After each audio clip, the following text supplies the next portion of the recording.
ഈശോമിശിഹായ്ക്കും സ്തുതിയായിരിക്കട്ടെ. ആശ്വാസത്തിൻ്റെയും ദുഃഖത്തോടുള്ള സഹനത്തിൻ്റെയും മാതാവ് മറിയം ദുഃഖങ്ങളുടെ കടൽ താണ്ടിയവളാണ്.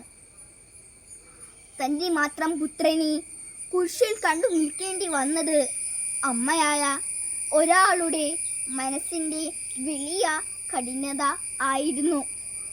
പക്ഷേ അവൾ കുരിശിനടുത്തു നിന്ന് ദൈവത്തിൻ്റെ പദ്ധതിയിൽ വിശ്വസിച്ച് കാത്തുനിന്നു. നമ്മുടെ ജീവിതത്തിലും നിരാശകൾ, ദുഃഖങ്ങൾ ഉണ്ടാകാം. അതിനിടയിൽ ഞങ്ങൾക്കൊപ്പം നിൽക്കുവാനും അതിജീവിക്കാനും മാതാവ് കൂടെയുണ്ടാകും. അമ്മയുടെ കഠിനാനുഭവം നമുക്ക് ആശ്വാസവും പ്രത്യാശയുമാകട്ടെ. വിശുദ്ധ യോഹന്നാൻ എഴുതിയ സുവിശേഷം 19-ാം അധ്യായം 25-ാം വാക്യം.